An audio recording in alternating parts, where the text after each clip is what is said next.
Lina Moreau was born in the heart of southern Tunisia, where desert dunes meet fields of saffron, cumin, and pink peppercorn. Daughter of a family deeply rooted in tradition and the artisanal cultivation of spices, she grew up surrounded by warm aromas and stories told by the fire.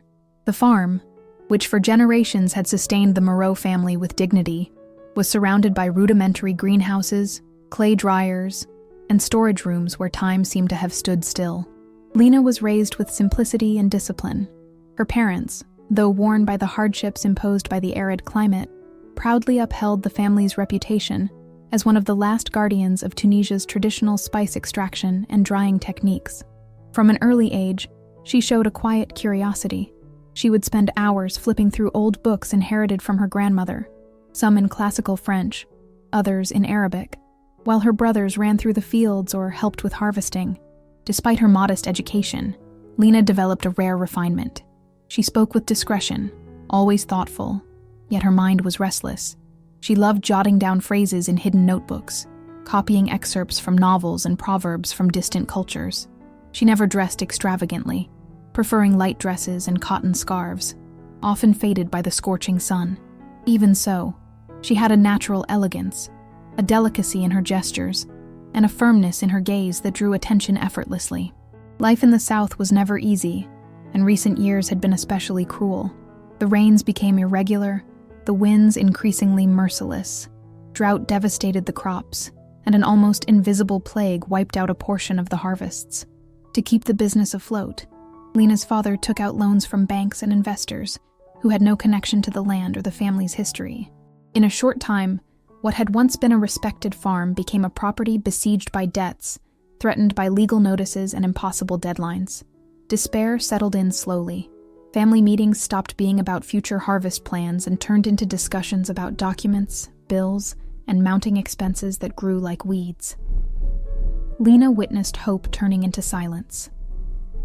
Her father, once a proud man, now walked hunched over, with deep eye bags and trembling hands. Her mother, who had always cared for the home with near-ceremonial precision, stopped lighting the incense that used to perfume the halls.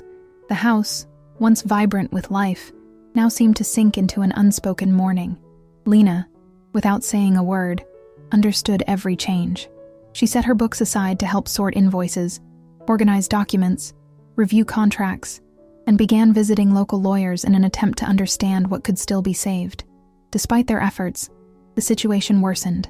A European investor backed out of renewing the export contract, citing financial instability. The electricity bill went unpaid, water was rationed, and local workers began seeking jobs at larger farms where at least wages were guaranteed. Lina felt that the land, once a partner in the family's prosperity, now returned only dust and silence. The connection with nature, which had always upheld the pride of the Moreau family, began to feel like a prison. The dream of preserving their legacy had become a burden, and for the first time, Lina feared the future. Despite her youth, she did not shy away from responsibility. When everyone else fell silent, she stood firm, with a steady gaze and a quiet heart. She did not cry in public, did not raise her voice, did not beg for salvation. But inside her, a storm of uncertainty grew with each sunrise. What could one do when all paths narrow? How does one protect a generational story without losing oneself in the process? Lina had no answers, only the awareness that the simple life she had known was vanishing, swallowed by a world of contracts, debts, and inescapable decisions. It was in this setting of restrained despair that the proposal arrived. A thick envelope, delivered by a foreign lawyer, sealed with golden insignias and terse words. Inside was a clear and disturbing offer: full settlement of the Moreau farm's debts in exchange for marriage to a man named Sultan Hassan Al-Miraj. No one spoke the name aloud for the first few hours. Lina read each page carefully, trying to determine whether it was a cruel joke or a legal trap, but it was neither. It was a real proposal, backed by international clauses and bank guarantees. The only condition was clear: the marriage had to take place within 30 days, and the bride had to be discreet, young, and without prior legal ties. Exactly like her, the reluctance was immediate. For days, Lina remained locked in her room, refusing to take part in family discussions. She heard her parents' murmurs around the house, sensed the hopeful glances and their attempts to mask the despair. The plantation was dying. Creditors knocked at the door frequently. There was no more time. Silence turned into pressure, and pressure into resignation. When Lina emerged from her room, she didn't need to say a word. Her father simply nodded, and her mother broke into quiet tears. She had accepted.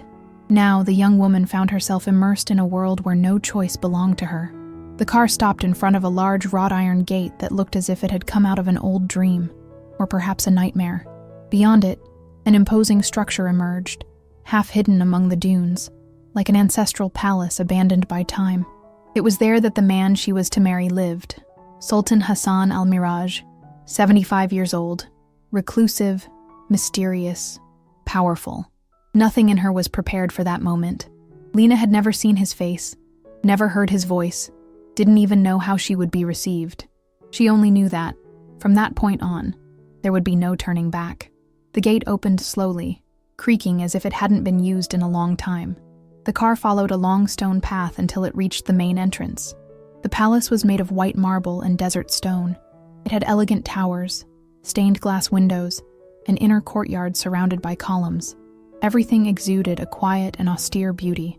There were servants everywhere, all silent, dressed in light tunics, avoiding direct eye contact. Lina stepped out of the car without help, her feet touching for the first time the ground that would now be her new home. The sand was hot, the air dry, the sky clear. A woman approached, guiding her through endless corridors, stone staircases, and rooms that felt empty despite their opulence. She was settled into a vast bedroom, its walls covered with oriental tapestries and linen curtains that swayed gently with the warm desert breeze. There, finally alone, Lina sat on the edge of the bed and closed her eyes. What had once been a vague fear now took shape. She didn't know what awaited her.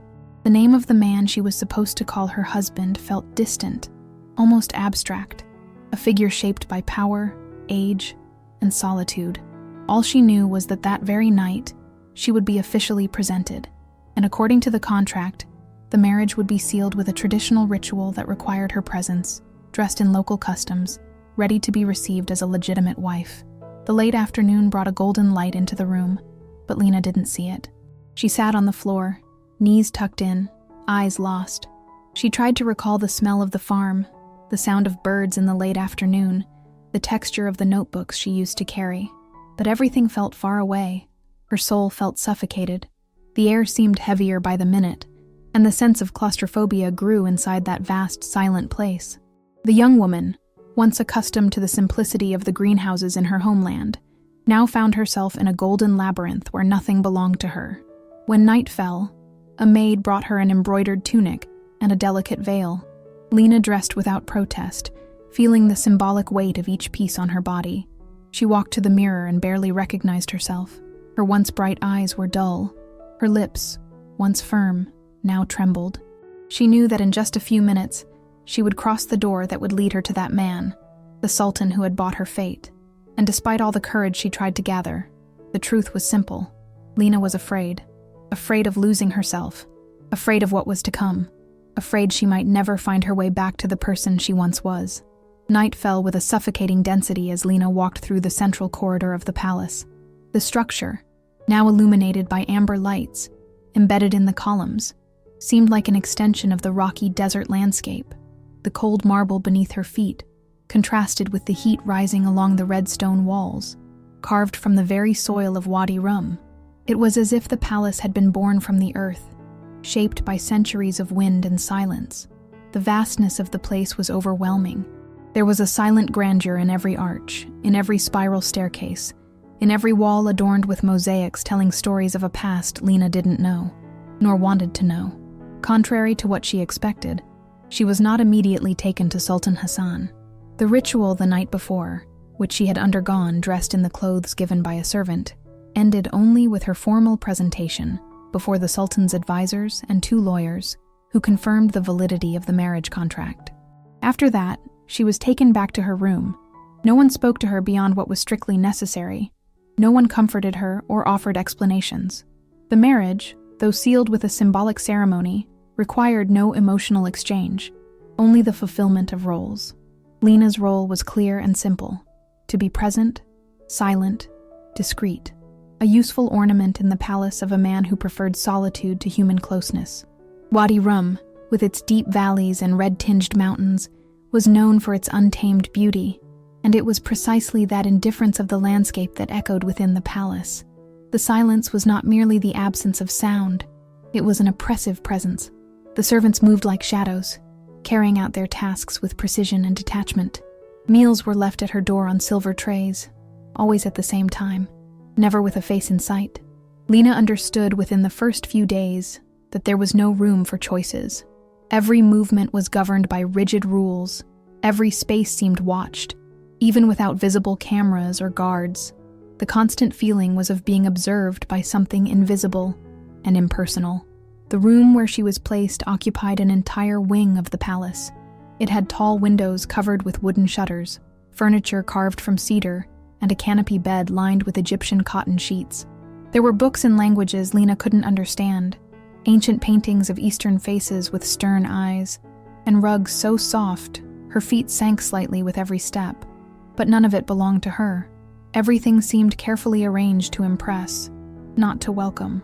Lina walked through the spaces like someone visiting a museum they weren't allowed to touch. Her footsteps made no sound, as if the floor itself had been trained to absorb any noise that might break the order. In the first few mornings, Lina tried to create some kind of routine. She would walk to the inner garden, a symmetrical structure with silent fountains and desert plants. She observed the carved stones around the fountains and sat for hours beside an old fig tree, trying to find some trace of real life in that suspended world. But she soon realized that any attempt to establish familiarity was futile. The maids who passed by kept their eyes downcast, as if simply acknowledging her presence was forbidden. Everything in the palace was designed to remind her she was there only to play a role already written by hands that were not her own. The isolation was absolute. The corridors, though grand, were almost always empty. The sitting rooms never held voices. The only constant sound was the desert wind, slipping through the cracks with a long, melancholic whistle. At night, the sound grew stronger, closer, as if the desert itself were trying to invade the palace, tear through its stone walls, and drag away any illusion of safety. Lina began sleeping with the windows locked and curtains drawn, even knowing that wouldn't stop the cold, nor the loneliness that had already taken root deep inside her. There were no conversations, no attempts at connection. Sultan Hassan did not appear, nor did he send a message. His presence was felt only through the rigidity with which everyone behaved, as if the smallest mistake could trigger something dangerous. His name was spoken with reverence, but without emotion. There was something in the air that made Lina feel her arrival meant nothing to anyone. She was merely another element in a repeated cycle, something that had already become routine in that immense and impersonal house. The opulence served not to offer comfort, but to erect an invisible wall between her and the world. Every carved wall, every vaulted ceiling, every imported rug said the same thing: you are alone. In the first few days, Lina felt numb. She walked through the rooms like a spectator without a ticket. Time seemed distorted, as if the days stretched endlessly, dragging on in silence under the weight of a reality she had not chosen. She began losing track of time. Sometimes she would wake not knowing whether it was morning or afternoon. Other times she would spend hours at the window, watching the desert move slowly under the scorching sun.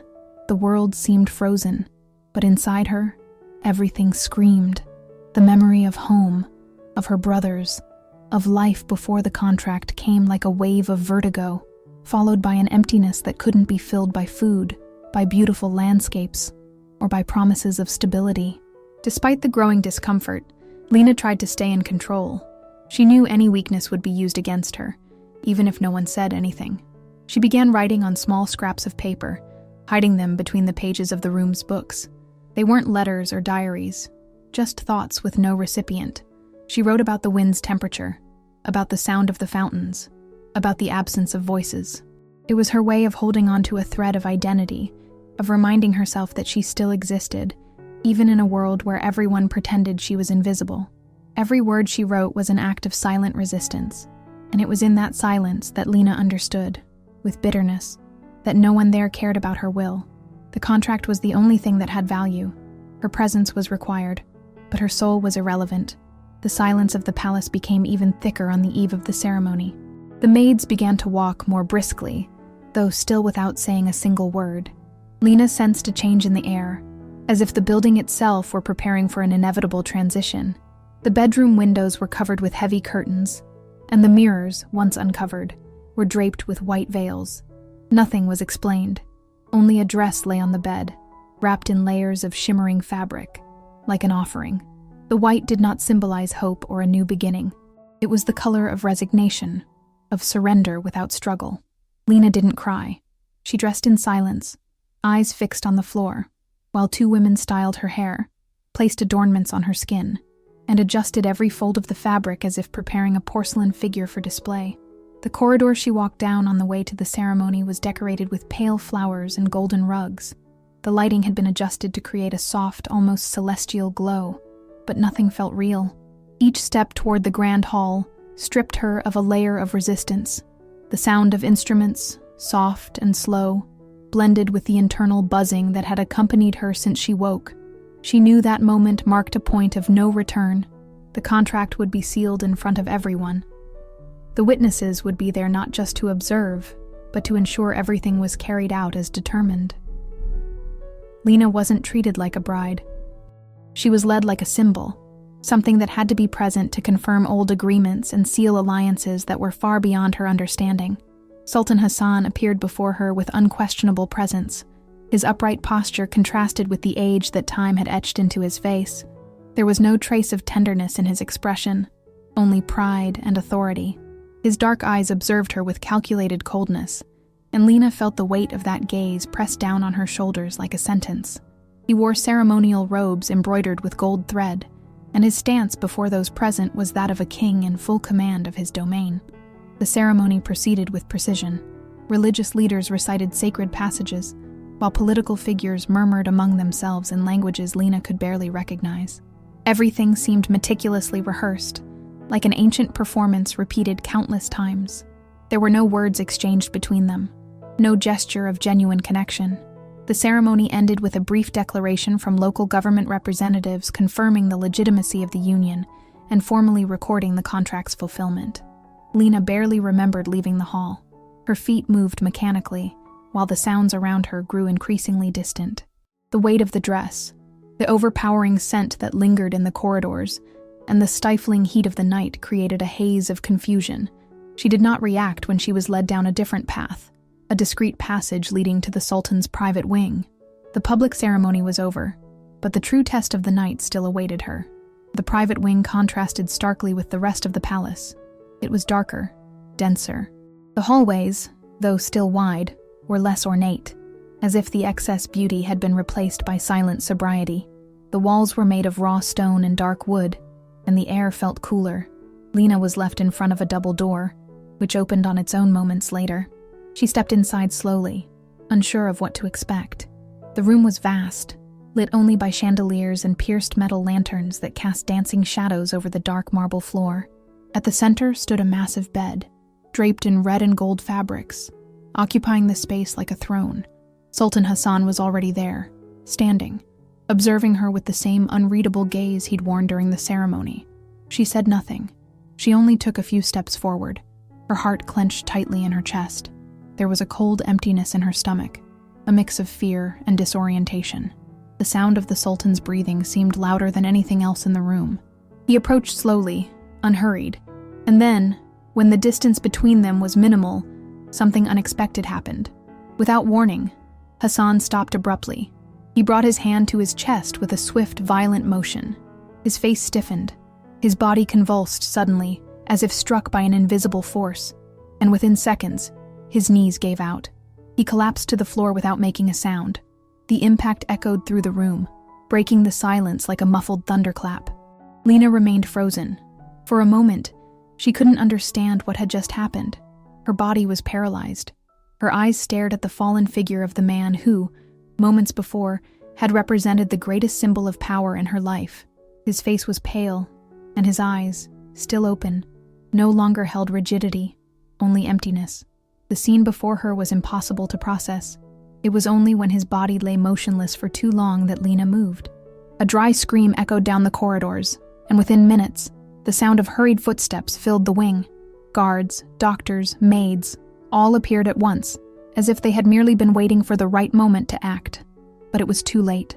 The doctors who arrived with instruments in hand could do nothing. The diagnosis was immediate. Sudden heart attack. The body was covered with a white sheet. The activity around it intensified, but no one spoke to Lina. It was as if she didn't exist. All attention was on the Sultan's body. His unexpected death threw the palace into chaos. Doors were locked, orders given in hushed tones. Servants were led back and forth with tense expressions. Lina remained in the same spot, paralyzed, as if her feet had taken root in the cold marble. Her mind still struggled to comprehend what she had just witnessed. The ceremony, the approach, the fall. It had all happened in a matter of minutes. And now, there in the room darkened by death, she became something even more uncomfortable, a widow without ever having truly been a wife. The palace plunged into a dull atmosphere in the days following Sultan Hassan's sudden death. While Lina remained isolated in one of the more discreet wings of the estate, the court quietly prepared the funeral rites. There was no public mourning, only a heavy silence filled with tension and speculation. Lina, still stunned by all she had witnessed, had no time to absorb the events fully. When the will was read in a discreet meeting with lawyers and members of the royal household, the announcement caused an irreversible rupture. According to local law, she was legally recognized as the Sultan's wife, and thus inherited ownership of one of the family's emerald mines, along with a generous lifetime pension. The decision, though legally sound, ignited a silent dispute that would soon become the new epicenter of her life. Among those present, no gaze was colder than that of Rami Al-Miraj, the Sultan's eldest son, a man known for his calculating demeanor, measured speech, and talent for turning grudges into strategy. At 42, he was the rightful heir to his father's empire, leading the family's holding company with a firm hand and eyes set on global expansion.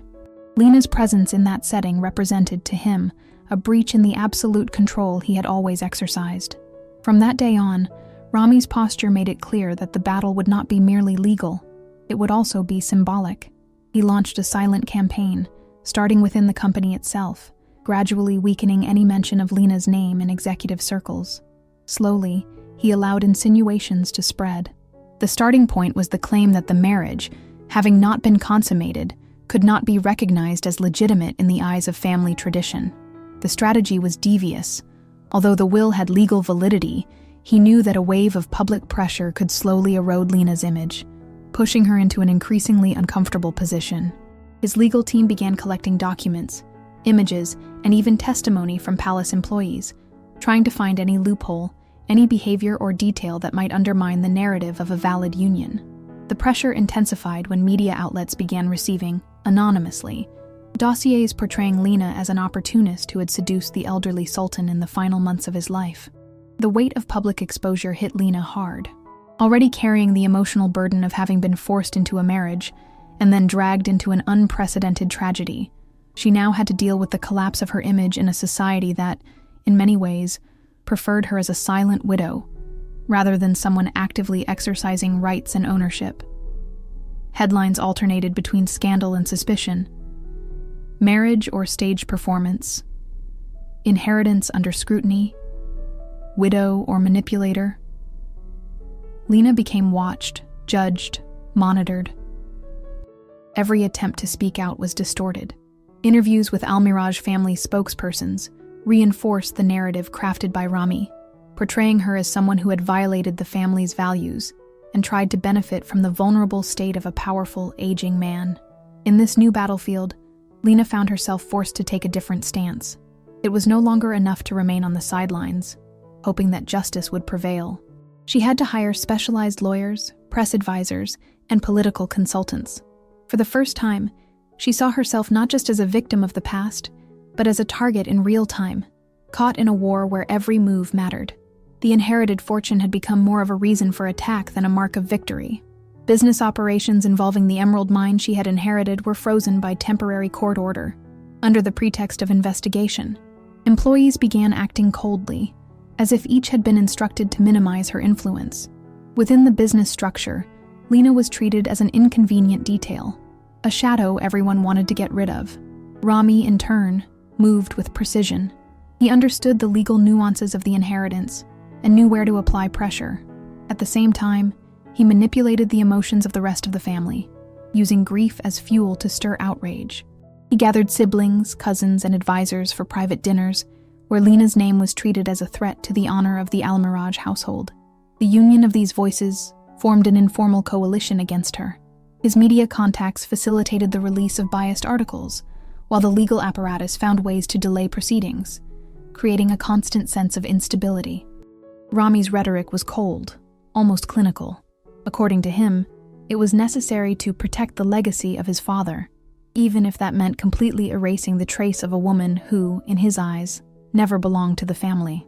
Tension reached a new level when Lina was summoned to appear in person for a preliminary hearing. The courtroom was packed with reporters, lawyers, and observers. Rami's strategy became clear when his team presented the non-consummation of the marriage as their main argument. They claimed that, since there had been no full conjugal relationship, the bond was never truly established, and therefore, Lina should not be entitled to any inheritance. The defense countered with documents, testimony from the legal registration of the union, and formal declarations from the Sultan himself, written prior to the ceremony, in which he acknowledged Lina as his full wife. Even so, the symbolic damage had already been done. Lina left the courthouse under boos and camera flashes, as if she were the villain in a story built around her downfall. This new chapter of her life bore no resemblance to the fears she had faced before. What was once a conflict between her freedom and the imposition of a forced fate had now become a battle for dignity and truth, in a society that moved more by appearance than by justice. Lina began living under constant surveillance, every step calculated, every word weighed. The war waged by Rami was not just for power, but for symbolic annihilation. And while he advanced with his plans, Lina grew stronger within, discovering that, no matter how much she hadn't chosen this war, she could no longer run from it. The decision to step away from the chaotic scene was not made on impulse. After enduring a wave of public humiliation, legal harassment, and the complete collapse of her privacy, Lina understood that remaining in the same territory where her image had been shredded would be a slow form of annihilation. The attacks didn't come only from headlines and legal maneuvers, but also from the silent stares in the streets, the employees who once treated her with respect and now avoided even her presence, and the spaces that once offered her comfort, but now suffocated her. In this context, a new exile became necessary. She chose a small coastal village in southern Cyprus, far from cameras, from the Al-Miraj family, and from any memory associated with the marble corridors of the palace. The strategic location offered a degree of anonymity, with its low stone houses, windows open to the sea, and narrow streets worn smooth by time. It was a place where no one cared about foreign scandals, where life moved slowly, indifferent to the intrigues of power. The arrival in the village was quiet, protected by a discreet private security team, and supported by the lawyers who remained loyal to her cause. They rented a modest property for her at the top of a hillside, surrounded by olive trees and with a direct view of the open sea. The house, though simple, offered the bare essentials for Lina to regain control of her routine. There was no luxury, but there was peace. No excessive comfort, but there was silence. And in that silence, she found a safe space to breathe.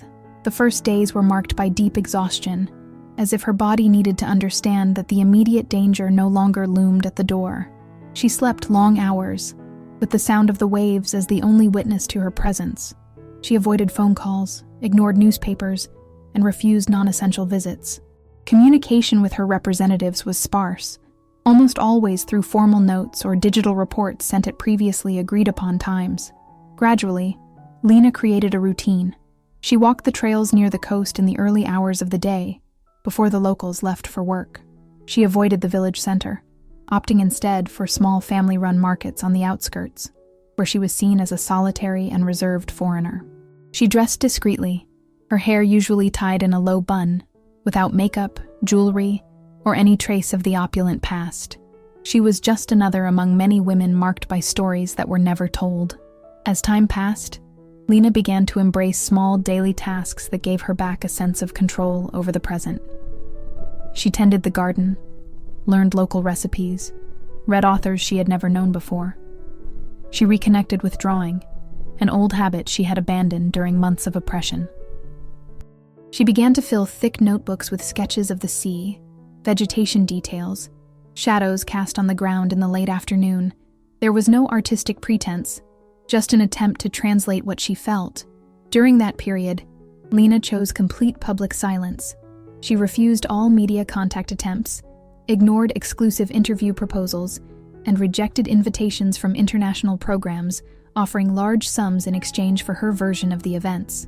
She knew that exposing herself would only feed the cycle of attacks still circulating across social media and sensationalist columns.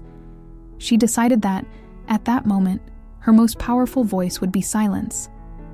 A silence that, little by little, began to unsettle those who expected an explosive reaction, a confession, a breakdown.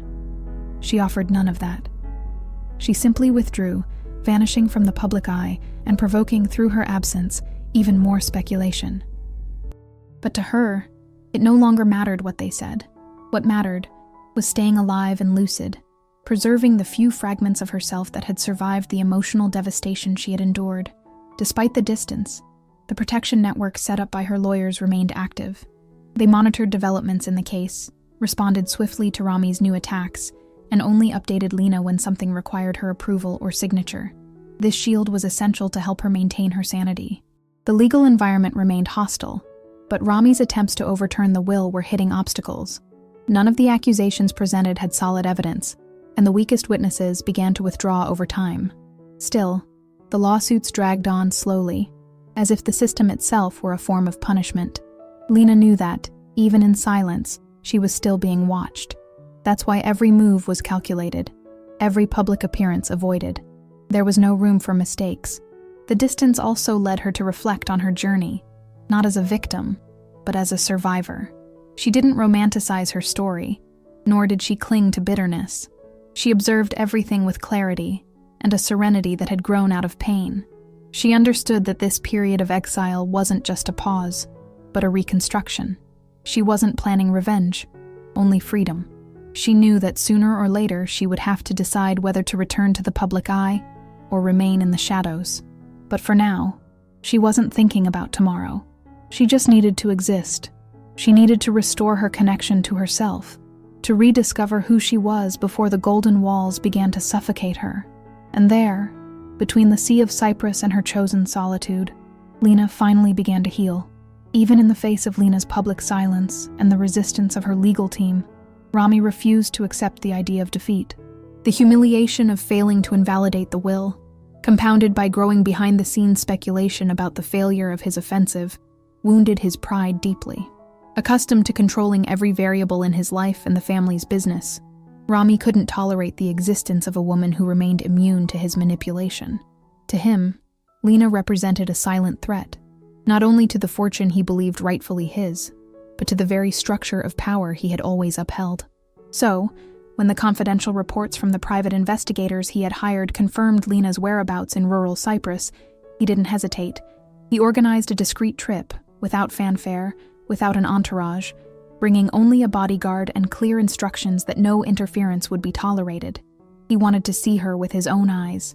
He wanted to unmask her, convinced he would find a cold, deceptive actress, ready to play yet another role. Rami's arrival on the island was strategic. He checked into a luxury hotel far from the village where Lina lived, avoiding attention or raising suspicion. In the first few days, he observed from a distance. The reports described a simple, secluded routine, marked by almost monastic habits. Lina walked at dawn, made small purchases at local markets, avoided crowds, and remained invisible even among those around her. There were no parties, no gatherings, no interviews, no contact with influential figures. It didn't fit the image Rami had built. Even so, he decided to confront her. He scheduled the meeting without notice, appearing before her like a ghost from the past that refused to disappear. Lina, upon seeing him, was unfazed. She received him with a steady, distant gaze, without shifting her posture or yielding to the imposing presence that had once intimidated so many. The reunion, though brief, was charged with tension. Rami launched accusations with the same intensity as before, trying to provoke a reaction that never came. Lina remained impassive, simply observing, as one listens without absorbing. That disoriented Rami more than he cared to admit. He expected anger, tears, or desperate defenses. He expected to find traces of the manipulative woman he believed he knew, but what he found was something different. There was a melancholic firmness in Lina, a serenity that didn't resemble resignation, but a rare kind of strength. She wasn't trying to convince him of anything, nor did she apologize. She simply existed, in silence, bearing the weight of everything she carried. That first encounter planted doubt in Rami's mind, not because he wanted to change his opinion, but because, for the first time, his version of the story met real resistance. And it wasn't the resistance of rehearsed arguments, but that of an unbreakable presence. Even so, he didn't back down. He decided to stay on the island indefinitely, convinced that with persistence, Lina's mask would fall. He imagined that proximity, even from afar, would eventually expose contradictions. But it was he who began to change. In the days that followed, Rami started seeing her differently. He watched her discreet gestures, the way she spoke little, avoided unnecessary contact, and seemed to carry something that wasn't just guilt, but pain. He realized there was something unspoken in the story, something the legal proceedings hadn't captured. The image of the opportunist, which he himself had propagated, no longer held up so firmly. Slowly, the encounters, once cold and occasional, began to reveal another layer. They didn't become affectionate or cordial, but they showed nuances Rami wasn't prepared to face. Lina, even without meaning to, stirred in him a restlessness made of doubt, guilt, and a discomfort he couldn't name. Each visit wasn't just a confrontation, it was also a deconstruction. And as time passed, it became harder to sustain the same narrative. Lina, in turn, understood Rami's presence as a provocation.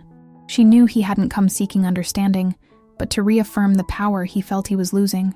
Even so, she didn't drive him away.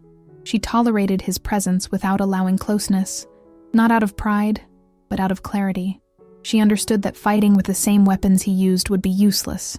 And so, she continued being the woman he couldn't decode, even wounded, even marked. Lina upheld a dignity that weakened Rami's narrative with each new interaction. The shadow of deep trauma hung over her, not through dramatic gestures, but in the way she looked at the sea, in her careful silences, in her deliberate choice not to defend herself. And it was in that silence that Rami began to unravel, not because Lina confronted him, but because slowly he began to confront himself. Rami's change wasn't sudden, nor was it absolute.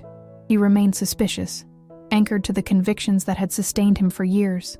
But, despite himself, he began to notice nuances in what once seemed obvious. Lina didn't wear mourning as a shield, but as the mark of something that had truly shaken her soul.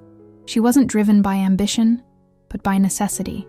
She didn't seek revenge, but space to breathe.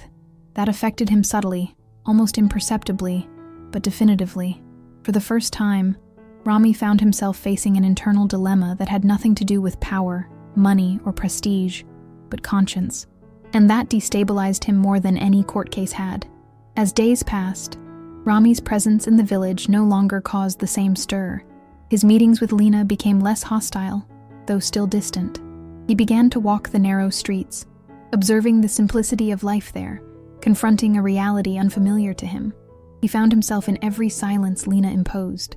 He realized that behind that discreet figure was a woman who had faced something devastating, something he still didn't fully understand. And that quiet discovery kept him from continuing with the same certainties. Rami's stay in Cyprus began to affect more than just his opinions of Lina.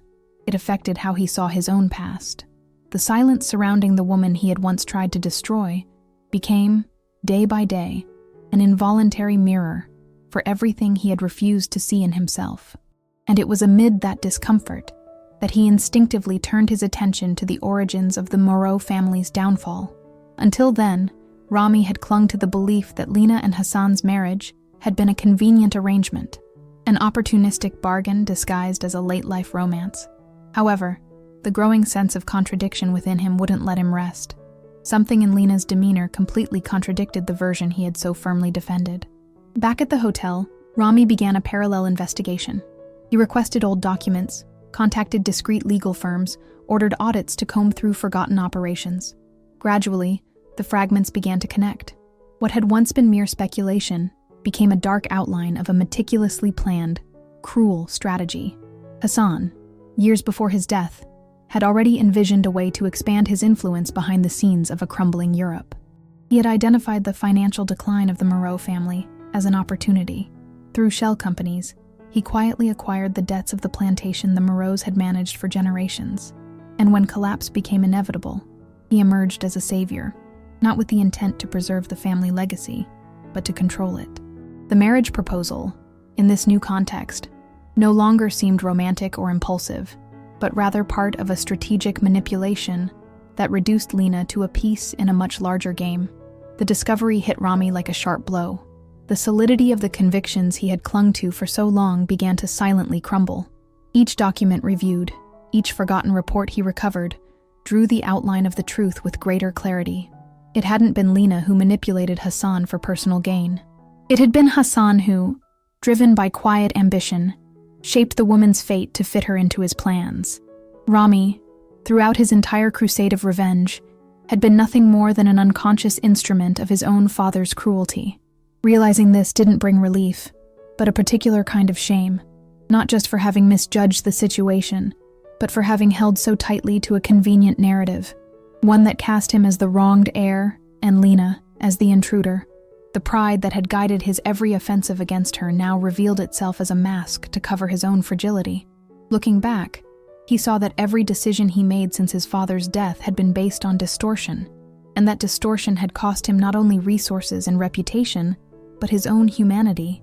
The trip to Cyprus, which began as an act of confrontation, had now become an intimate journey of self-confrontation. The image of Hassan, once untouchable, began to fracture like a cracked mirror. Rami revisited childhood memories, old conversations, subtle gestures that had once meant nothing, but now carried new meaning. The figure of his father, who had always seemed stern and firm, now took on cold, calculating, even cruel dimensions. More than any piece of documentation, what truly unmoored Rami was realizing that, through all of his encounters with Lina, she had never once tried to justify herself.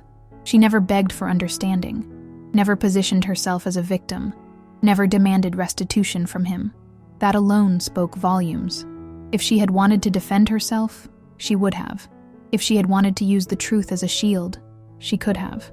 But she chose silence, and it was in that silence that the truth revealed itself even more powerfully. Rami understood then that what Lina carried was not guilt, but grief. She hadn't fought back because there was nothing to prove. The pain she bore came from a story he was only beginning to understand. Lina had lost not only her husband, she had lost her identity, her freedom, her reputation, all in the name of an alliance built on lies. And instead of helping her rise from that void, he had only deepened the wound. It brought him a new weight, difficult to name. It wasn't just regret. It was a deep kind of moral disorientation, as if he had lived under a false light for far too long. In the days following the revelation, Rami withdrew from the streets, stopped visiting the village, and secluded himself. Alone in his hotel room, he sank into silence. He read the documents over and over, as if trying to confirm what was already clear. He avoided contact with staff, canceled appointments, refused calls. For the first time in a long time, he had no answers. There was no speech to ease the truth, no strategy to undo the damage caused. The only thing left was the discomfort of realizing he had been the agent of an injustice, that he had upheld lies with the arrogance of someone convinced he was the rightful heir to truth. Somewhere in that silent isolation, something in him began to give way. It wasn't a sudden epiphany or some dramatic moment of remorse. It was a slow, painful acceptance that the story had always had nuances he chose to ignore. The pride he once fed now seemed ridiculous. The image of himself as the defender of the family legacy was now a caricature. He hadn't defended a legacy. He had only perpetuated the cycle of control and emotional violence started by Hassan. And the more he understood this, the more urgently he felt the need to undo, if only partially, the damage he had caused. What once was stubbornness turned into introspection. Rami quietly began to consider possibilities he once rejected.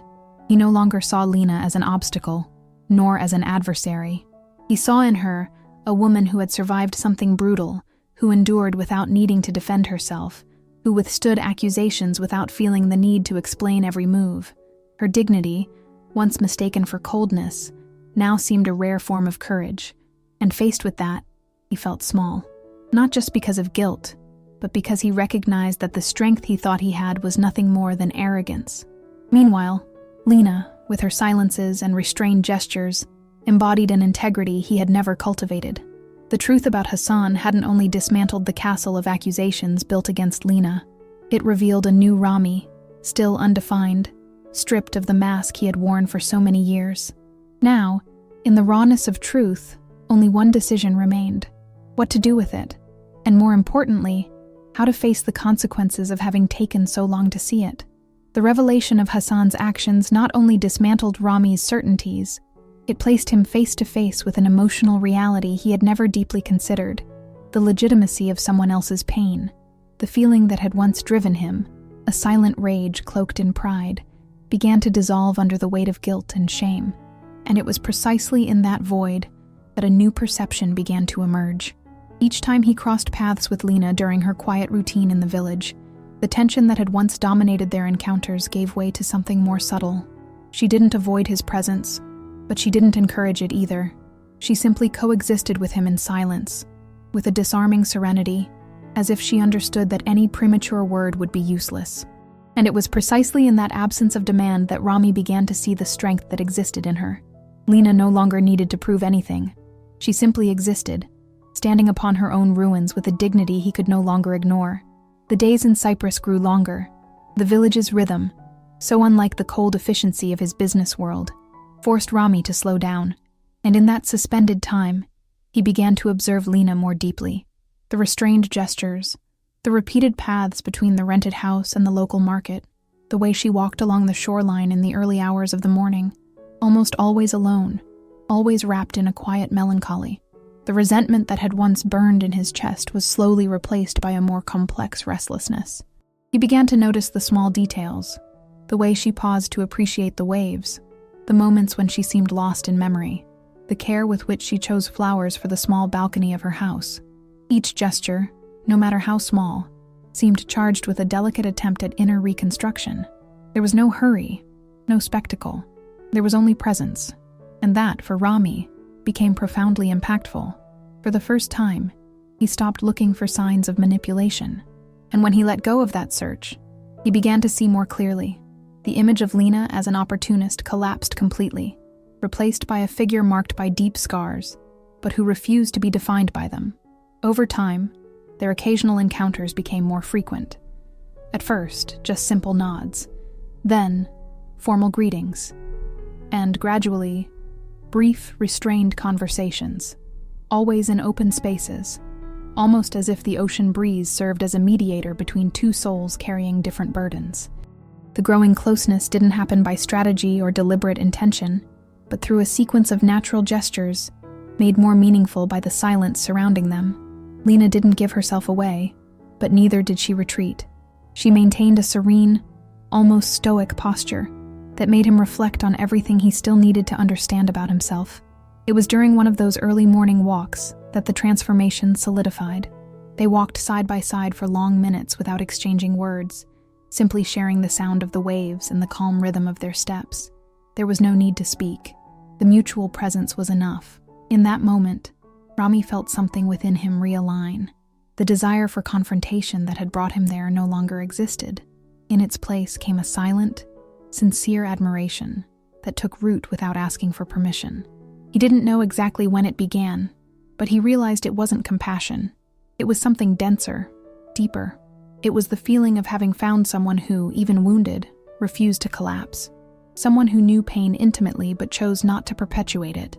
Lina, in her firm and quiet stance, offered a rare kind of resistance, the kind that doesn't scream, doesn't accuse, doesn't demand.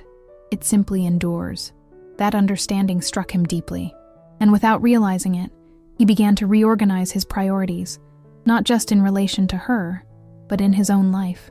In the days that followed, their encounters became more intentional, not planned in words, but desired through presence. They began crossing paths at similar times, in familiar places, always respecting each other's space, but also recognizing, in the shared silence, the strength of a budding connection. The conversations, when they happened, didn't revolve around the past.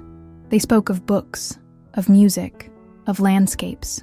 Gradually, the topics shifted to deeper reflections: guilt, reparation, the difficulty of forgiving oneself.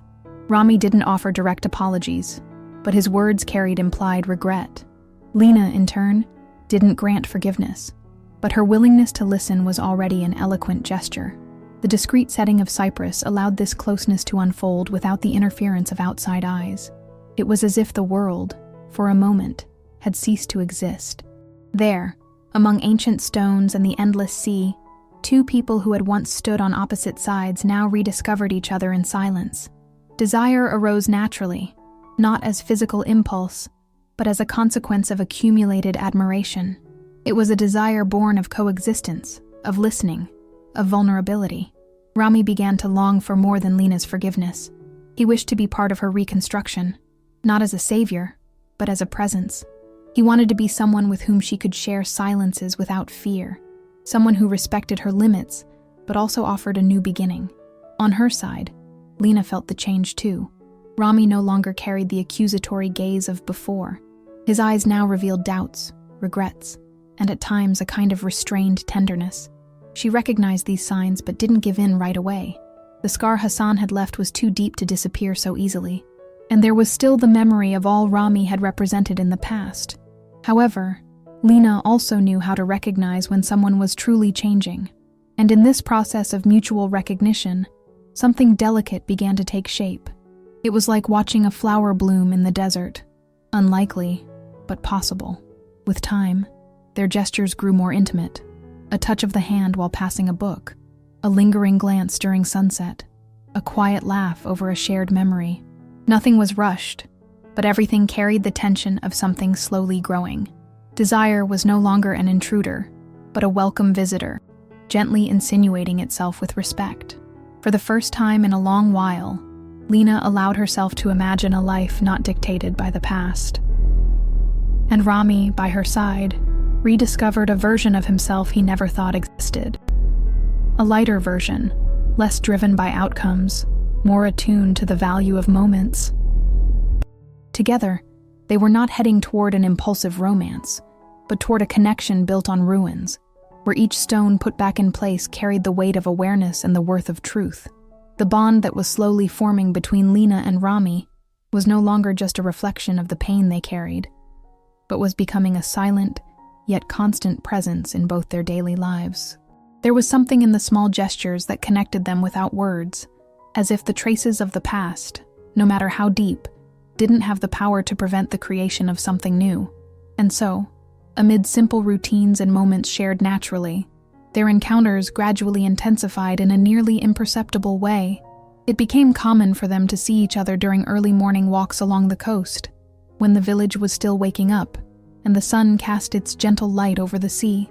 During those walks, there was no rush, no definitions, just synchronized steps, comforting silences, and, at times, shared reflections on old wounds, lingering guilt, and the mutual desire to move forward. What may have started as surveillance or coincidence transformed into an intimate and unspoken ritual, where both found space to breathe, away from judgmental eyes and the pressures inherited from their previous realities.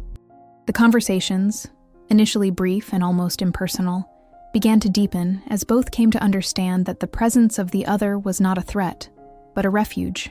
They spoke about the marks left by decisions they never chose, about the feeling of bearing the weight of a name or a guilt that did not entirely belong to them. Rami, for the first time, felt he could share something without being analyzed or confronted, and Lina, without realizing it, allowed her pain to stop being a secret.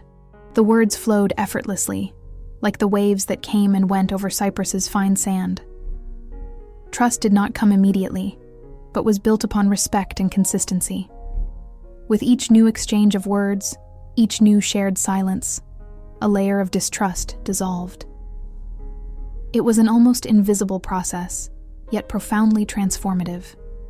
They didn't seek explanations or promises, only embraced what the moment had to offer. Their walks along the seashore became a sacred space where these exchanges happened.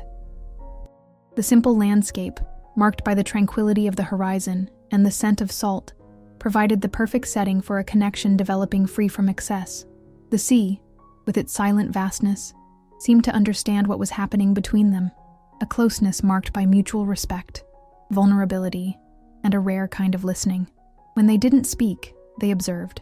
When they didn't look at each other directly, they still felt each other's presence. And in that space between words and silence, intimacy grew with strength and care. There was no room for declarations, nor place for rushed plans. There was only the present, lived with quiet and profound intensity. Amid all of this, Lina began allowing herself small concessions. She let Rami's gaze linger. She began to wait, without admitting it, for his presence on those peaceful mornings. And Rami, noticing this, became gentler, more patient, more attentive to the rhythm she set. It was as if both, tired of battles fought on someone else's battlefield, had found in each other the only territory where they could exist without needing to defend themselves. This closeness didn't erase the past, but it created space to reinterpret it. One afternoon, as they walked to a more isolated part of the coast, where tall rocks cast shadows over the sea, they spoke about forgiveness, not as a promise, but as a possibility. Lina talked about the difficulty of forgiving someone who had already gone, about the frustration of carrying grievances with no one left to receive them. Rami listened in silence, absorbing each word, as if her pain touched him directly, even though he hadn't caused it.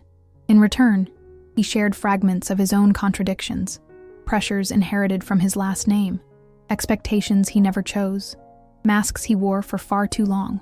These exchanges didn't weaken them. On the contrary, they strengthened them. The more they spoke of pain, the more they built invisible bridges between their solitude. And through that process, a new kind of freedom was born. The freedom to be who they were, without the burden of justifying every step. As the days passed, their interactions became so natural that the village already recognized them as part of its rhythm. Not as a couple, not as public figures, but as discrete presences that belonged to that place. Lina, once cloaked in isolation, now allowed small deviations in her routine to coincide with Rami's schedule. And Rami, once impatient and anxious, adapted to the village's slower pace with a serenity that surprised even himself. The connection forming between them wasn't marked by grand gestures, but by a rare consistency. A shared coffee in the courtyard of a small cafe. The exchange of books that spoke of quiet triumphs. The sharing of songs, writings, stories, not to impress, but to make space for the other to exist. Gradually, what began as vigilance and distrust solidified into a genuine meeting of two souls in the process of healing. It was hard to define the moment when admiration gave way to desire, but desire didn't arrive as an invasion. It revealed itself in lingering glances, subtle smiles, accidental touches that carried more meaning than words. The desire growing between them wasn't just physical, it was intellectual, emotional, spiritual. Rami came to admire Lina's clarity, her precise way of naming emotions, her quiet strength. And Lina began to see in Rami a depth she hadn't known before, a genuine effort toward inner reconstruction. Together, they understood that what was forming between them couldn't be rushed. Everything needed to happen in its own time, with the care reserved for rare things. And so, their closeness followed its course, slow, steady, sincere. Amid the sound of the sea, the gentle warmth of late spring, and the village's peaceful rhythm, Lina and Rami began, without realizing it, to write a new chapter, not as victims of the past, but as protagonists of a present they chose to live with tenderness and courage. The bond between Lina and Rami, delicately nurtured over weeks and months, became a constant, steady, and silent presence, like an underground current that remains alive even when unseen. There were no promises or declarations.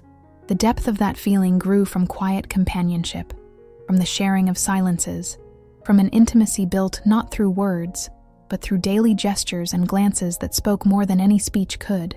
They continued to meet in the island's calm rhythm, allowing that affection to solidify in a steady way, free from the external pressures that, in another time, would have suffocated any attempt at closeness. But despite the growing intensity between them, Lina remained careful not to rush into any decisions. She didn't want to trade one prison for another. She knew that in order to live something true with Rami, or with any man, she first had to be whole on her own. And it was precisely within that space of mutual freedom that the relationship between the two of them blossomed with depth and respect. The months accumulated like layers of a story, becoming increasingly intimate. During this period, Lina realized she was not pregnant. The absence of pregnancy did not cause her anguish or disappointment. It simply confirmed something she had already sensed from the first few weeks. With that confirmation came deeper reflections. She no longer saw herself as a victim of an imposed destiny. She was exactly where she wanted to be, living through a period of genuine transformation. And contrary to what many might expect, she did not see that potential child as salvation, meaning, or justification for what she had lived. The journey of reconstruction she was facing was her own, individual and non-transferable. Rami's presence, as meaningful as it was, did not alone fill the empty spaces. She faced them with courage, day after day, and began to understand that starting over also meant choosing what to leave behind. It was during this intimate process of awareness that Lina began to objectively consider the weight of the inheritance left by Hassan. Ownership of the mine represented much more than a material gain. It was a symbol of everything that had been unjust, confusing, contradictory. That inheritance was not just a property. It was a direct link to the man who had marked her history with pain, but who also, in his complexity, had opened the space for a necessary rupture. Lina began frequently visiting the area around the mine. She observed the families living nearby, the communities forgotten by public policy, the children playing in vacant lots surrounded by dust. The more she walked among those people, the more she felt out of place in the role of owner. She wasn't born there, didn't grow up there, and even the short time spent alongside Hassan did not grant her the legitimacy to claim ownership over something that affected so many lives. It was impossible to ignore the inequality so starkly visible. And from this discomfort came her decision. Lina understood that it made no sense to maintain a legal dispute with Rami's family, nor did she wish to become a prisoner of an asset that divided more than it united. She didn't want to build her new life from the pain inherited from others. The mine was not her destiny, and so she decided to give it up. The decision was not impulsive, nor was it motivated by regret. It was the result of deep clarity, of a sense of justice that was growing strong within her. Lina chose to donate the property to the local government, on the condition that the area would be used for social projects benefiting the community.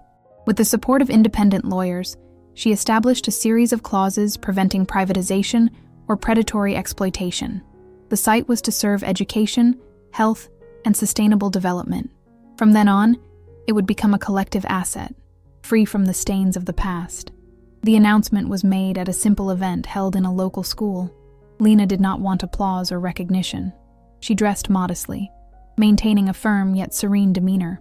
In front of local leaders, residents, and government representatives, she read a brief statement in which she expressed her wish to see that land transformed into an opportunity for many. She mentioned no names, blamed no one, and sought no validation. Her presence there, her choice, spoke for itself. At the end of the ceremony, she declined interviews and returned to her daily life without fanfare. Her only concern was ensuring that the agreement would be honored in full. Rami learned of the decision a few days earlier, when Lina shared it with him during one of their ritual walks. He listened silently, with a mixture of surprise and respect. He didn't try to dissuade her, nor did he question her motives. He simply accompanied her to the end of the trail, watching the sea in silence, understanding that this decision was also a form of liberation. From that moment on, something shifted between them. The absence of legal, familial, or financial ties brought a new lightness to the relationship. There were no longer any lingering obligations or unspoken expectations. Everything was clear, clean, free. Lina finally felt at peace with her own story, and Rami, observing her strength and integrity, understood that he loved not only the woman she was, but also the courage with which she chose to be different from what others expected of her. Lina's decision echoed through the village for weeks. Some saw it as an act of generosity, others as foolishness, but no judgment could erase the tangible impact that choice had caused. Construction began, programs were implemented, and little by little the community began to feel the effects of a decision that, though quiet, carried the power of true transformation. Lina's decision had an unexpected impact not only on the village and the affected community, but also on Rami's life. Until that point, even though he had genuinely drawn closer to her, there were still shadows of distrust subtly maintained by old layers of emotional protection and by the distorted stories that had surrounded her since the will was revealed.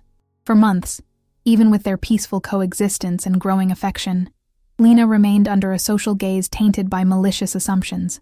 Many saw her as a stranger who had appeared out of nowhere, heir to a controversial man, a possible opportunist taking advantage of a situation involving wealth, power, and a network of family and corporate interests that refused to accept her presence. And as much as Rami had allowed himself to get to know her beyond those judgments, a silent part of him still struggled against the structures that had shaped him, structures that always distrusted outsiders, those who didn't belong to the world predesigned by tradition and lineage. That's why Lina's gesture not only surprised him, it completely disarmed him. When he learned of the official donation of the mine to the government, without fanfare, without compensation, and without any effort to publicly capitalize on the decision, Rami felt something break free inside him from any remaining pride or need for control. It was as if every layer of doubt that the social narrative had placed between them had been torn away all at once. Lina, without asking for anything, without demanding recognition, had given back to the people an asset that could have secured her financial future for life. It wasn't a calculated move, nor an attempt to win approval. It was a choice made with clarity, with the firmness of someone who didn't need to prove anything to anyone.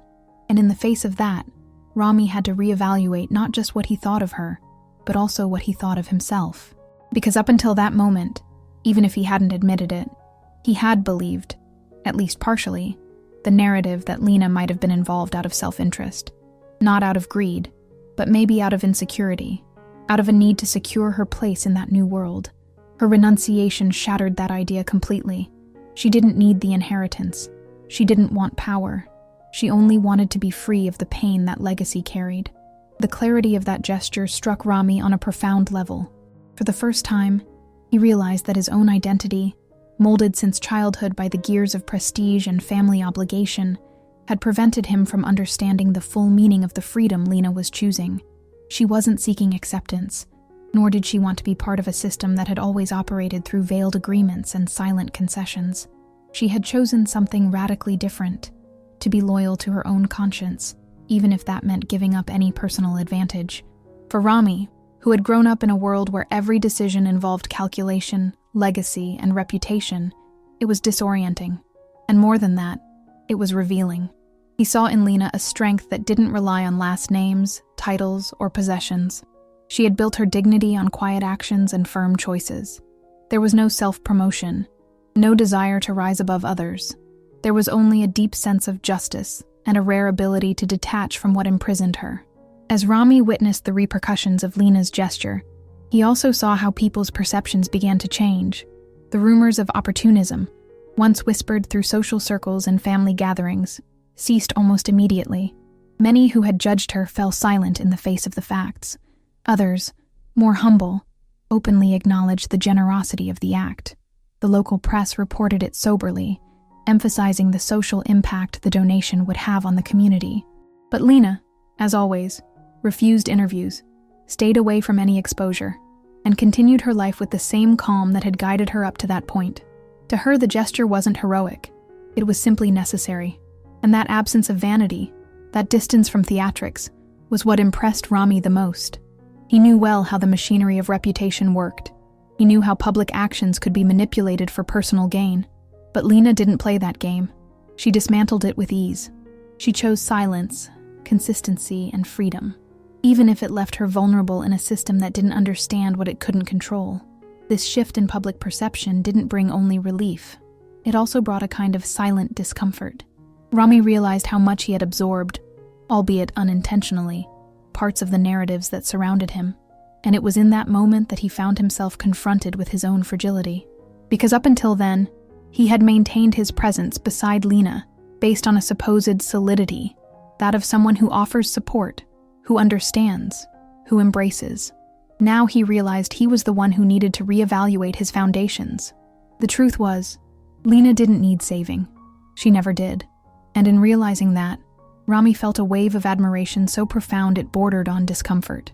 It was hard for him to admit that, in front of her, he felt small, not out of inferiority, but out of confrontation. Confrontation with everything he had believed to be right. Confrontation with the way he had learned to measure worth, through inheritance, through competence, through control. Lina dismantled those standards with the simple act of stepping out of the game, of not claiming what was rightfully hers. And it was at that point that Rami understood the love he felt for her couldn't be sustained by imbalance. Lina's gesture didn't just dismantle the opportunist narrative that had hovered over her, it also forced Rami to confront the truth about himself. He saw, with clarity, that the woman he had fallen for wasn't just strong, just, or full of integrity. She was free. Free to choose her own path. Free to let go. Free to walk away if she wanted. And that, more than anything, touched a place in him he didn't yet know how to name. It wasn't fear of losing her, nor a desire to keep her. It was something deeper, the need to free himself too. Because loving Lina now meant accepting that she didn't need him to survive, and that maybe he, deep down, was still learning how to live without relying on the structures that had always supported him. And in that learning, a new phase of their bond was born. More honest, stripped of illusions, more real. The clarity Lina demonstrated in donating the mine property and stepping away definitively from the power games orbiting the Al-Miraj name brought not only newfound respect from the society around her, but also awakened a sense of purpose that had long lain dormant. In the months that followed, during her discreet life in Cyprus, Lina began to reflect on what she truly wanted to build, with the freedom she had gained. She no longer needed to prove anything to anyone or justify her choices based on others' expectations. For the first time, she could look at the past without being consumed by it, and what she saw was more than pain or loss. She saw roots. She saw the land that had nourished her childhood, the fields that had belonged to her family for generations, and the real possibility of giving back to Tunisia not only the pride of an interrupted legacy, but also a new, modern, and socially relevant project. Her family's plantation, which had been lost to debt years earlier, still existed, though in a state of abandonment. Reviving it meant more than restoring a material asset. It was also a way to rebuild a broken story. The decision to return to Tunisia wasn't sudden. Lina spent weeks in contact with former workers, local agronomists, cooperative organizations, and finally with representatives from international funds focused on sustainable agricultural development in North Africa. Her name, once known only in private circles, was now circulating among leaders in social impact, drawing genuine interest from entities that saw in her project not just viability, but a symbol of reconciliation between past and future. The plantation, once specialized in olive and fig trees, could become a hub for organic production and certified environmental export. More than that, Lina proposed that part of the profits be reinvested in the local community. Schools, women's cooperatives, technical training for youth, and sustainable irrigation programs. Her plan was solid, detailed, and feasible. But more than anything, it was guided by something no investment could buy: meaning. Her return to Tunisia was quiet, without fanfare or ceremonies. Lina didn't seek to reconnect with faces from the past, nor involve herself in memories that didn't contribute to the new chapter she was building. She arrived discreetly, accompanied by a small technical team, and settled in an old house near the lands that had once belonged to her family. The buildings were weathered by time, some partially destroyed, but there was a raw, almost untouched beauty there that gave her back a kind of strength she didn't even know she still had. The scent of the soil, the texture of the leaves, the open horizon, everything cooperated to reconnect her with the woman she had always been, a woman of roots, not just scars. The first days were dedicated to assessing the soil, the climate conditions, and the operational feasibility of the project. Foreign technicians came to evaluate the possibilities, but it was Lina's intuition that guided each decision. She knew that land the way one knows their own skin. She knew where the best fruits would grow, where irrigation needed reinforcement, and which areas should be left to rest. It was a reunion with her essence. As the project took shape, Lina also reconnected with parts of the local community still living nearby. Some remembered her vaguely, others more clearly. There was initial distrust. It was inevitable. After all, many still carried bitter memories from the times when the plantation had been handed over to ruthless creditors and later to Sultan Hassan's interests. But Lina didn't arrive with empty promises or fiery speeches. She came with work, listening, and action. She organized meetings with community leaders, heard their concerns, reviewed old contracts, and rehired former workers who were still able to contribute. And over time, she earned their trust. Not through words alone, but through her constant presence in the fields, her transparency in the processes, and her genuine commitment to collective development. She wasn't there to benefit from others' labor. She was there to rebuild together. During this period, Lina kept her distance from Rami. The separation hadn't been dramatic, but rather a natural consequence of each one's path. After the gesture that revealed her integrity, she realized how much she needed time for herself, free from the shadow of any emotional bond that could cloud her decisions. Rami, in turn, plunged into his own journey of rebuilding, seeking ways to deal with his paternal legacy and the values that needed to be re-examined. There was still affection between them, perhaps something even deeper than their previous closeness, but their paths drifted apart with respect and silence. Lina held no resentment. She knew that some stories needed pauses, so that new pages could be written with more clarity. And at that moment, her priority was the land. That was where she wanted to invest her energy, her intelligence, and her soul. The support from the International Agricultural Fund wasn't limited to financing. It also included technical advising, training courses for local youth, and an export plan targeting Europe and the Middle East. When Lina signed the contract, she insisted on clauses that guaranteed autonomy to the local cooperatives, limiting outside interference and protecting the social character of the project. This firmness surprised the investors, but also won them over. It was rare to find someone who combined technical knowledge, a humanitarian vision, and such a clear understanding of African soil realities. Lina didn't want to turn her plantation into a cold or impersonal company. She wanted to create a sustainable ecosystem, one that would thrive alongside the people, not at their expense. This vision, though challenging, was embraced with enthusiasm by the partners, who saw in it an opportunity to make history. As the first signs of renewal sprouted from the land, Lina felt at peace. It was a different kind of peace from the one she had sought in Cyprus. There, she had needed silence to heal. Here, she found fulfillment in action. Each seed sown into the soil was also a way of being reborn, and for the first time in a long while, she no longer carried the feeling of running from something. Now, she was moving toward a purpose greater than herself. The plantation was not just a symbol of resistance or a reclaiming of a family legacy. It was the tangible translation of everything she believed about the world, that it is possible to rebuild with dignity, that the past can be redefined, and that true love, for oneself, for the land, for people, can bloom even after the most barren seasons. Lina's presence in Tunisia revived not only the dormant roots of once fertile land, but also ignited in Rami a quiet realization that his absence by her side had been, in a way, an involuntary escape. He had not left her due to lack of feeling, nor for lack of genuine interest, but because he had needed to find within himself the courage to strip away the bindings that had defined him his whole life.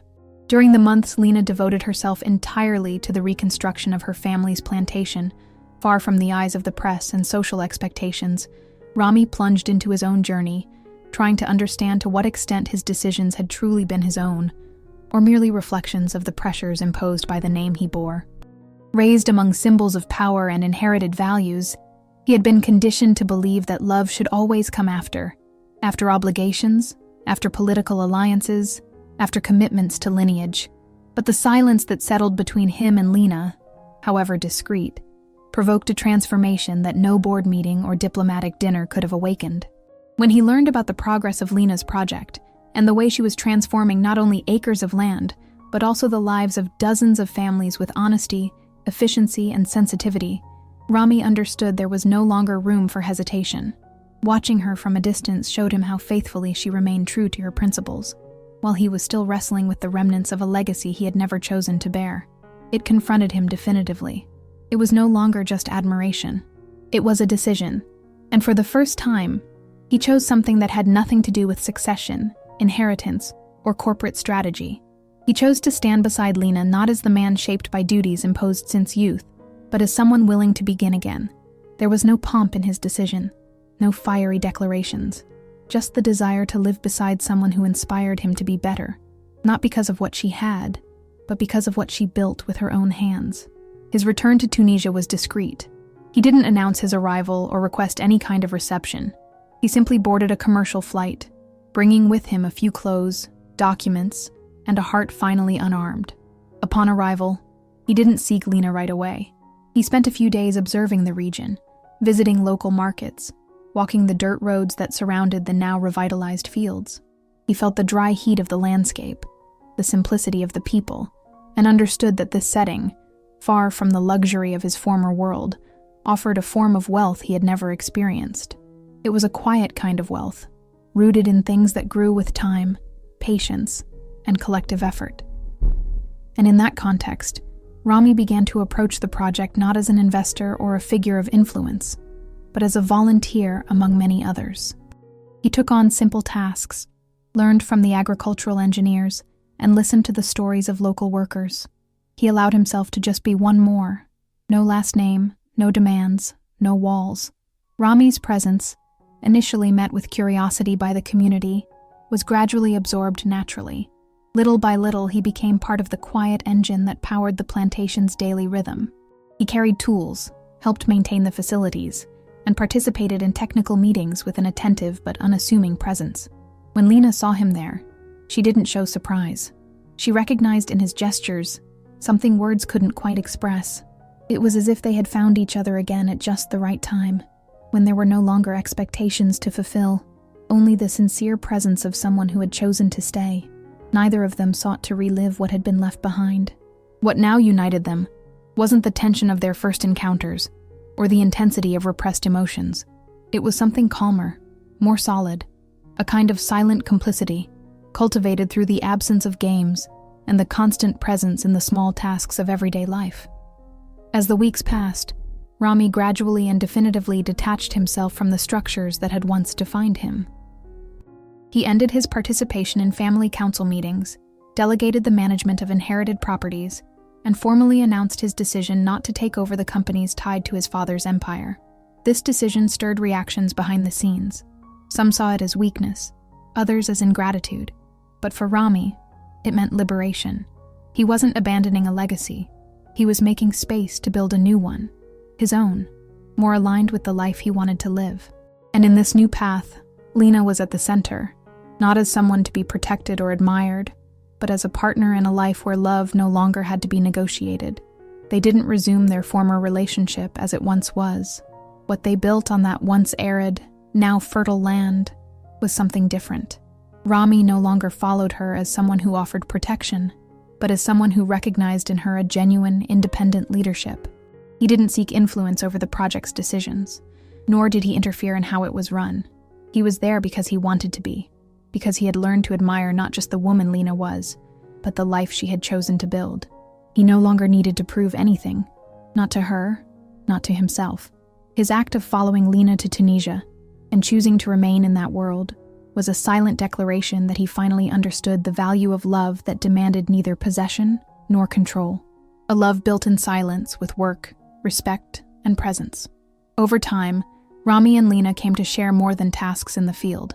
They shared simple meals at dusk, observed the harvest cycles, discussed strategies for expanding the social project, and through these routines, built a life without excess, but full of meaning. There was a new lightness in them. They were no longer prisoners of the past, nor did they live projecting an idealized future. They lived the present fully.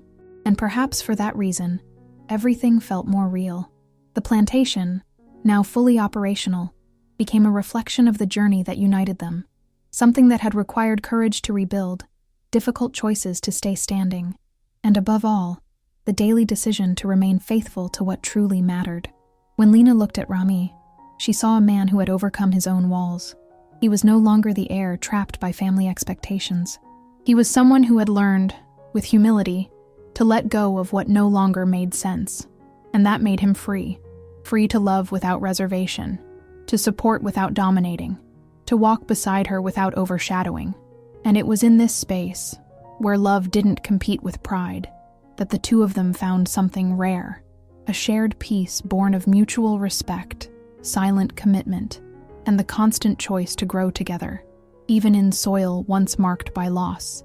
The silent transformation that Lina and Rami experienced together found its deepest expression not in speeches or public victories, but in the invisible details of the everyday life they built, with consistency and intention. The love they chose to cultivate there, amid the land's simplicity, didn't need to be displayed to be real. It was made of gestures that required no words, of looks exchanged at the end of the day, of how their routines intertwined effortlessly. The plantation, now in full expansion, made clear that their work went beyond the logic of agricultural production and reached a profound social dimension, with real impact on many families' lives. New technologies were implemented to ensure rational water usage. Young people who once considered leaving the region in search of opportunities now saw a future right there, in their roots. Women assumed leadership roles within the cooperatives, and children from the nearby village began attending a small school built with project resources, where they learned not only to read and write, but also to care for the land and respect its cycles. This new reality didn't arise from imposition or isolated capital, but from the combination of sensitivity and practical vision.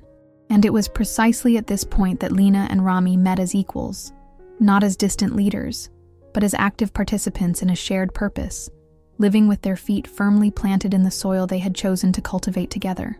As the world's eyes began turning to the project, with features in international sustainability magazines, invitations to conferences, and visits from ambassadors interested in replicating the model in other Mediterranean regions, Lina and Rami remained faithful to the essence that had guided them from the beginning. They weren't seduced by the idea of scaling the project into something too corporate or standardized. They preserved the community's autonomy, prioritized collective decision-making, and ensured that every expansion was made with respect for local traditions. Even though they now welcomed foreign visitors interested in the social impact model developed there, they never turned the place into a showcase. The plantation remained a living space, with deep cultural roots, where every decision was made with the awareness that the cultivated soil also carried memories, stories, and a people's identity. Lina became a quiet reference among scholars and sustainable development experts, but declined awards that would distance her from the land. She continued living in the simple house she had rebuilt on the hilltop, closely following every stage of the harvests, every community meeting, every plan for the upcoming cycles. And Rami, always by her side, found there a freedom he had never known in palaces or gala dinners, the freedom to exist without the weight of a surname, simply as himself, whole and present. Over time, the plantation diversified its crops. In addition to the traditional figs and centuries-old olive trees that had blossomed once again under both technical and affectionate care, Lina decided to invest in the cultivation of saffron, a delicate spice with immense symbolic and commercial value that required dedication and patience. The saffron flower, with its intense color and brief cycle, became the silent symbol of that new phase. The field where it bloomed occupied an area once considered unproductive, but with the right care, it proved fertile and generous. It was not only an economically promising crop, but also a living metaphor for everything they had built, something beautiful, rare, and resilient, which only bloomed when properly nurtured. The harvests became community celebrations, marked by simple festivals, traditional dances, and shared gatherings. On those days, Lina observed in silence just how far they had come. She looked at the faces around her, and saw in each of them the strength of a new beginning made possible, not by imposition, but by choice. The morning when the saffron field bloomed completely brought with it a different kind of light. The sky was clear, the air carried the scent of earth moistened by careful pre-dawn irrigation, and the field looked like a violet tapestry stretched as far as the eye could see. Lina came down early to the fields, as she always did, wearing the same boots worn by time, her hands protected by tattered yet sturdy gloves. Beside her, Rami walked in silence, carrying empty baskets for the harvest. There was a kind of quiet between them that didn't come from the absence of words, but from the completeness that only arises when two people no longer need to explain themselves to one another.